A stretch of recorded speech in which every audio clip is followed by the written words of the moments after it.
Saludos. Iniciamos hoy, bueno, el curso de didáctica general. La didáctica general es general porque se puede aplicar a cualquier educación, no necesariamente a la educación superior. Es decir, que todo lo que vamos a estar analizando aquí es aplicable para la educación inicial, para la educación secundaria, para la educación especial, pero lo hemos titulado este curso Didáctica General para la Educación Superior porque estamos básicamente ejemplificando, discutiendo, analizando con profesores de la educación superior. Yo creo que esta es una primera aclaración.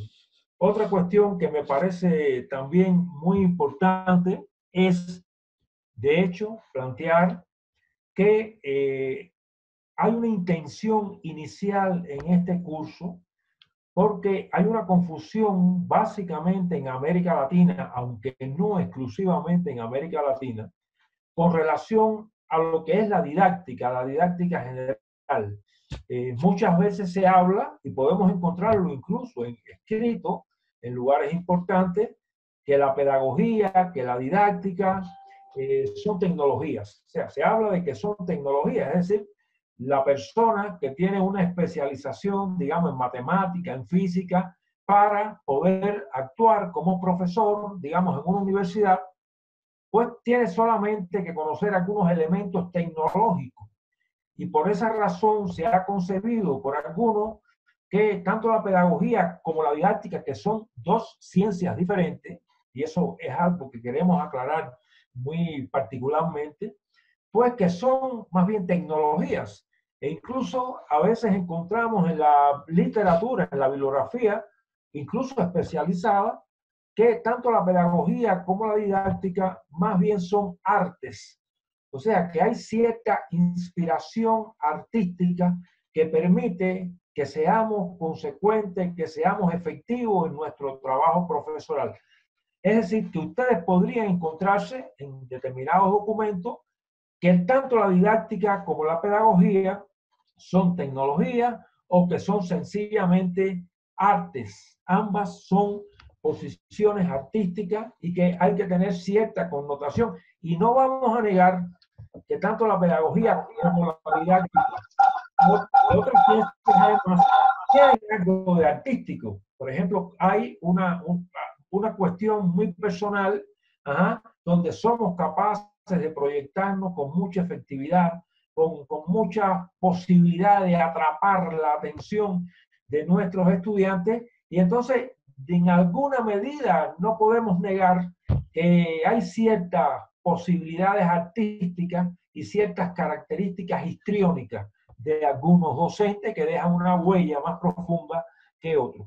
Pero en particular, una intención que tenemos desde un inicio en este curso es que ustedes puedan defender con argumentos científicos que tanto la pedagogía como la didáctica son verdaderas ciencias, funcionan como ciencia. Y en este sentido vamos a entrar en una clasificación de la ciencia, porque me parece que esto es un punto de partida realmente muy importante.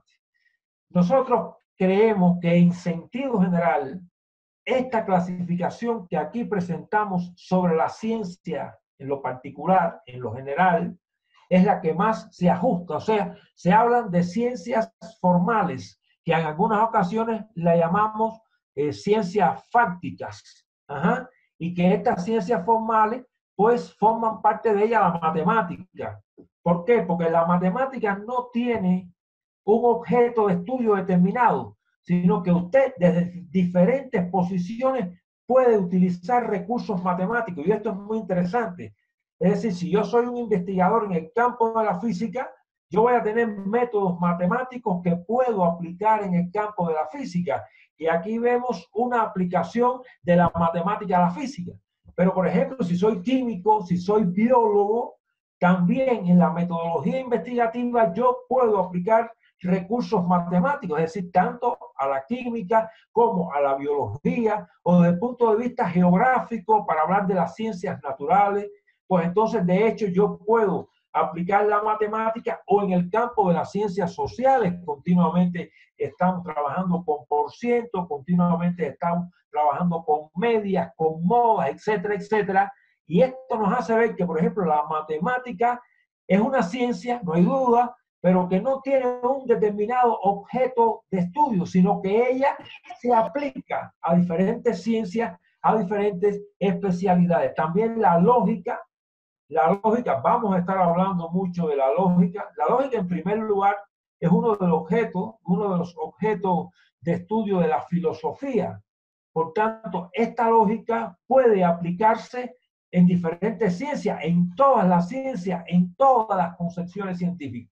Y esto es lo que sucede con este tipo de ciencias, que son las ciencias formales, que no tienen precisamente un objeto de estudio, sino que son aplicables a diferentes ciencias.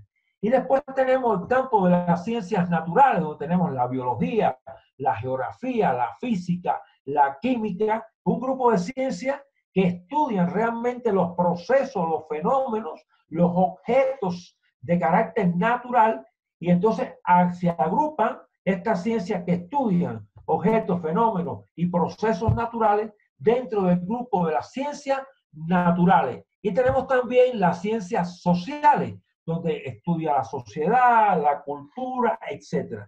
Nos parece que la clasificación más objetiva de la ciencia es esta: ciencias formales, ciencias naturales y ciencias sociales. Porque hay otras muchas. Ustedes pueden estar encontrando en diferentes bibliografías cuando se hablan de las ciencias duras, de las ciencias blandas, de las ciencias que son exactas, de las ciencias que, no diciendo que no son exactas, se califican de otra manera. Por ejemplo, algunos dicen la matemática es una ciencia exacta. Y uno se preguntaría, bueno, ¿y otras ciencias no son exactas? Porque todas las ciencias tratan de ser objetivas, y al ser objetivas tratarían de ser lo más exactamente posible en sus postulados, en sus precisiones. Por tanto, esto de ciencia dura y ciencia blanda, que parecen no tener mucha justificación, parecen ser clasificaciones arbitrarias, yo propongo, en sentido general, después de haber estudiado bastante esto, que la clasificación de la ciencia como un conjunto generalizado, la mejor que ustedes pueden encontrar es esta de ciencias fácticas, también llamadas formales, de ciencias naturales y de ciencias sociales. No me voy a detener en esto, solamente es una orientación que me parece precisa. Continuamos entonces. Vamos a ver que hay una confusión extraordinaria. Vamos a ver que hay una confusión extraordinaria con las ciencias de la educación, con las ciencias pedagógicas, con la pedagogía, con la didáctica. Después de pasar por muchos lugares en América Latina, un poco que conversando con muchos profesionales, fundamentalmente de la educación superior, aunque no exclusivamente de la educación superior, nos hemos percatado que hay una tremendísima confusión. O sea, la ciencia de la educación se confunde con las ciencias pedagógicas y es como si todo eso fuera una misma cosa. O la didáctica se confunde con la pedagogía y es como si todo fuera lo mismo. Y eso lo hemos visto incluso aquí en algunas defensas de tesis. Por ejemplo, yo he asistido en la presentación de tesis no culminadas, pero de tesis de maestría y de doctorado, y reiteradamente he visto lo que les voy a explicar. Una tesis de didáctica, la persona que va a hacer la maestría, que está haciendo la maestría, que está haciendo el doctorado, presenta su tesis de didáctica. Y al finalizar, cuando me toca a mí interactuar con esa persona, le digo, usted ha hecho un gran esfuerzo, usted ha hecho algo meritorio, pero usted no ha hablado nada de didáctica. Es decir, está diciendo que está desarrollando una tesis de didáctica y sencillamente no ha hablado de didáctica. Lo mismo me ha sucedido con una tesis, en este caso de pedagogía, y hablan de una estrategia pedagógica, y cuando ha culminado, yo le he hecho la recomendación, mire, yo le voy a dar algunas ideas posteriormente, pero usted ha hecho una tesis de una estrategia pedagógica, un gran esfuerzo, usted ha recopilado mucha información, pero no ha hablado nada de pedagogía. Entonces, el problema es que es como si la pedagogía, la didáctica, todo eso fuera lo mismo. Como si las ciencias de la educación fuera lo mismo que las ciencias pedagógicas. Yo pienso que el punto de partida es comprender, entender claramente que estos son ciencias. No es lo mismo una ciencia como la biología o en comparación con una ciencia como la química. Una cosa es la biología, una cosa es la química, una cosa es la física, una cosa es la geografía, una cosa es la matemática. Todo eso no es una misma cosa. Sin embargo, en el campo pedagógico, en el campo de la educación, hay una confusión extraordinaria en este sentido. Y lo primero que vamos a hacer es aclarar esta confusión. Vamos a hablar de lo más general. Fíjense, esto es una idea importante. Lo más general, la ciencia de la educación. Lo más general serían las ciencias de la educación. Pero en la diapositiva anterior, la ciencia de la educación.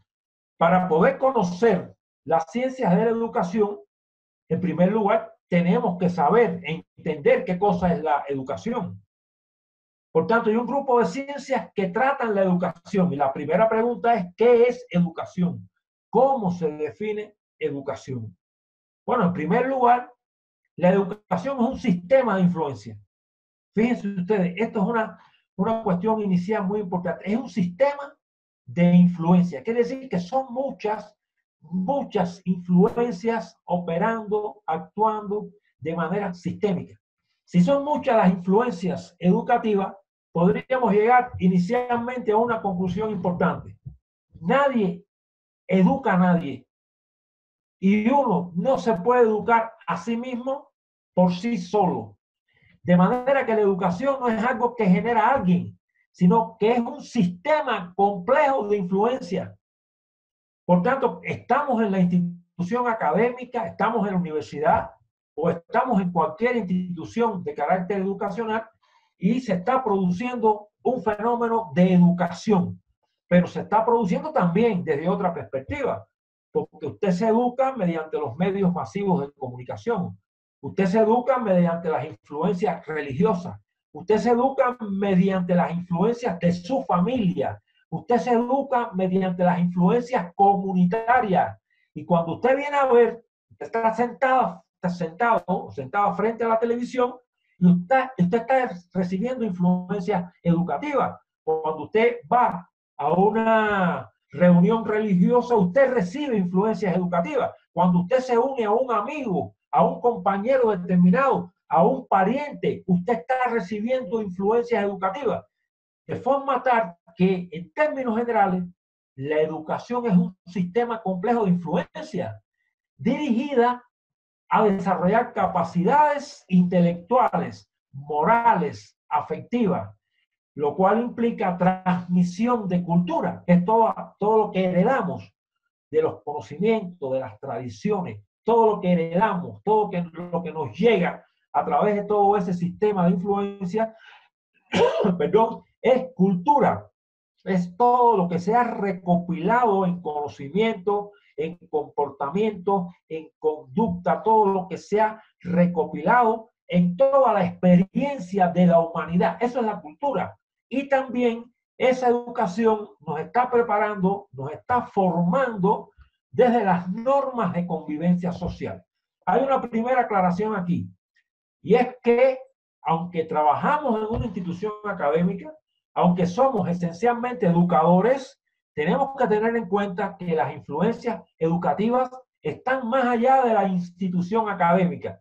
Es verdad, en la institución académica hay una responsabilidad educativa extraordinaria, pero tenemos que tener en claro que nuestro estudiante con el que trabajamos está recibiendo un grupo, un conjunto increíble de influencias múltiples de carácter educativo, incluso políticas, religiosas, económicas, etc.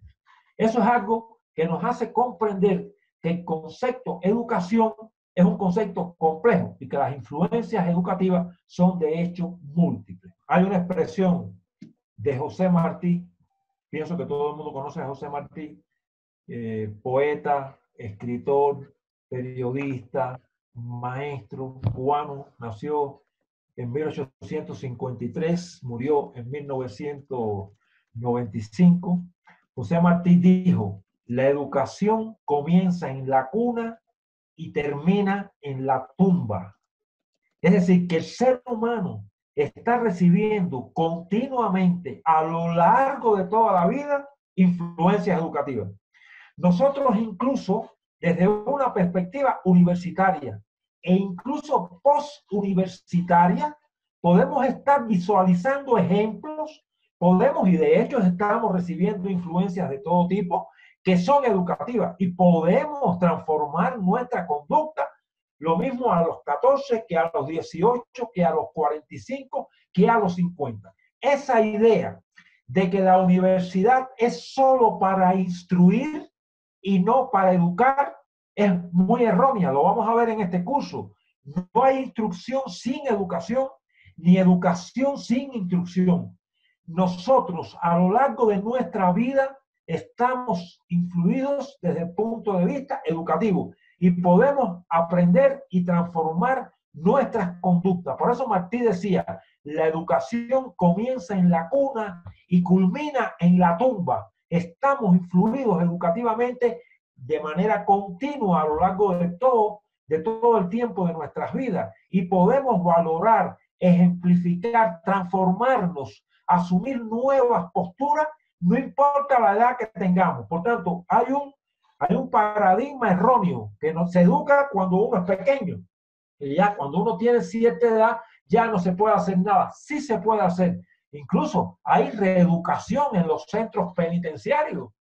Nosotros sabemos que hay asesinos que han salido de la cárcel reformados. Tenemos el ejemplo de John Jairo Velázquez Vázquez, el famoso Popeye, que fue un sicario de Pablo Escobar y que realmente entró a la cárcel, estuvo 23 años en prisión y ya salió escribiendo toda una serie de cosas para evitar que se hiciera realmente lo que él, para evitar que se hiciera lo que él realmente hizo a lo largo de toda su vida. Es decir, una persona que sale con 50 y tantos años, muere con 57 años y se ve que ha asumido una conducta diferente. Quiero decir entonces, para precisar, que la educación es algo que está presente durante toda la vida del individuo. Por tanto, en las universidades no solo se educa, no solo se instruye, sino que también al instruirse se educa. Y siempre que se instruye, es algo que vamos a ver, que instrucción es conocimiento, instrucción es habilidades, instrucción es hábitos. Y educación es pensamiento, educación es conducta, educación es valores, educación es comportamiento.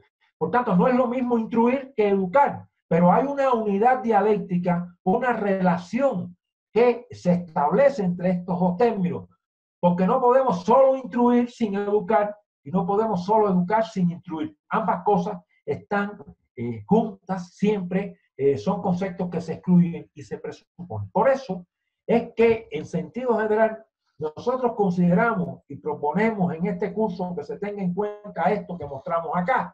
Esto que mostramos acá es que existe, cuando yo hablo de escuela, estoy hablando de la institución académica. Por tanto, una escuela, lo mismo es una escuela infantil, o sea, una escuela primaria, como en algunos países se le denomina, en algunos otros países se habla de la escuela de la educación inicial. Es lo mismo una escuela de educación inicial que, porque se llaman escuela, porque lo que se conoce como escuela es la institución académica.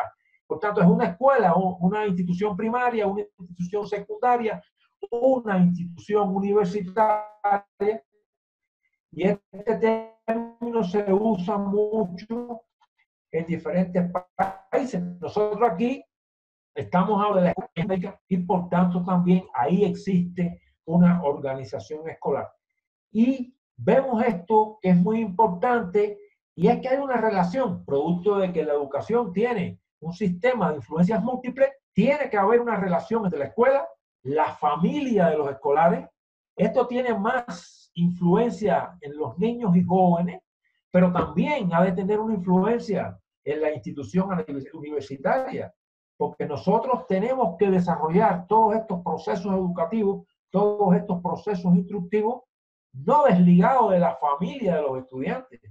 Si nosotros conocemos la familia de los estudiantes, cuál es su ascendencia, cuáles son sus hábitos, cuáles son sus elementos de formación, si esa familia tiene una instrucción universitaria, si no la tiene, si esa familia es una familia que cumple con las normas de la sociedad. Cuando nosotros conocemos a la familia, mejor conocemos y mejor podemos trabajar con el estudiante.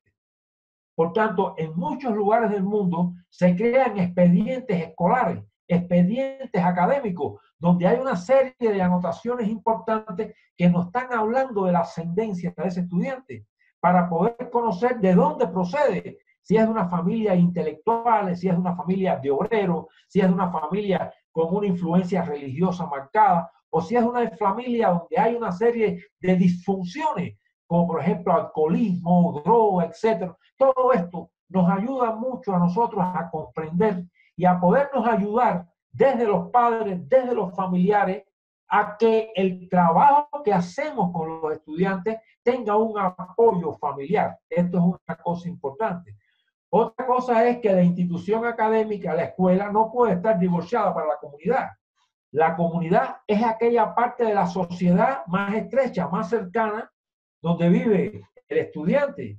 Si la escuela prepara al estudiante para la vida, lo prepara para la vida en comunidad. Por tanto, no puede estar divorciada la escuela ni de la familia ni de la comunidad, porque tenemos que preparar a este estudiante para que comprenda su comunidad, para que sepa cuáles son los problemas de su comunidad, para que conozca cuáles son las instituciones científico-culturales de su comunidad. Y esto se pierde de vista muchísimo en un número considerable de países donde estamos. Nosotros proponemos que esa comunidad, que es la parte de la sociedad donde se desarrolla el estudiante, esa comunidad sea bien comprendida por los docentes, a fin de que en la institución académica, en nuestro caso la universidad, pueda preparar a ese escolar, a ese estudiante, para vivir en esa comunidad, para conocer los problemas de la comunidad, etc. Por tanto, sí hay una propuesta que es esencial, y cuando la tomamos en consideración, los resultados son mucho más valiosos, mucho más efectivos, y es tener en cuenta esto, que es una trilogía, lo que se llama la trilogía escuela, familia, comunidad. Cuando yo doy instituciones científicas, culturales y tecnológicas, es decir, que si una universidad está enclavada en la ciudad de La Paz, no se puede perder de vista cuáles son las instituciones tecnológicas, las industrias, porque eso depende también de la especialidad. Si estamos estudiando ingeniería, no podemos estar estudiando procesos ingenieriles de España. Nosotros no vivimos en España. Podemos tomar como referente los procesos de tecnologías de otros países, pero tendríamos que enclavar las ideas esenciales en la comunidad. Nosotros tenemos que preparar al ser que estamos trabajando, al estudiante, para vivir en sociedad. Es decir, la escuela prepara para vida en sociedad. Lo que ocurre es que la parte más cercana de la sociedad al estudiante es la comunidad. Por tanto, se sobreentiende que un estudiante, no solo de la universidad, por ejemplo, yo recuerdo cuando yo estudié en la escuela secundaria básica, nosotros nos llevaban a hacer visitas a las fábricas de la comunidad de residencia de todos mis compañeros, la mía propia. Y entonces teníamos una convicción, una idea clara de cuál es el contexto donde vivimos, qué industria, qué se produce en mi ciudad, qué se produce en el lugar donde yo vivo. Porque yo no voy a estar estudiando qué pasa en Suiza porque yo no vivo en Suiza, independientemente que hay ejemplos de otros países que se pueden tomar en consideración. Pero lo que no podemos hacer, yo recuerdo cuando el gran auge de la educación ambiental, con ese auge aún continúa. Yo me acuerdo que en mi país yo tuve que dar un grupo de conferencias porque en las clases de ciencias biológicas, en las clases de ecología, se estudiaban mucho los procesos que sucedían en diferentes países. Y entonces al final yo decía, bueno, estamos dando ejemplos de Austria, estamos dando ejemplos de países del primer mundo, pero nosotros no somos países del primer mundo. Y entonces el estudiante sale de la institución sin saber qué está pasando en sus inmediaciones, ni siquiera en el patio de su casa. No sabe en qué contexto ecológico vive y se está ejemplificando con toda la ecología del mundo. Y es muy importante trabajar con elementos porque en estas cosas está lo micro, está lo meso y está lo macro. Por tanto, es importante tener en cuenta que la comunidad es aquella parte de la sociedad donde se desarrolla el estudiante, donde vive el estudiante.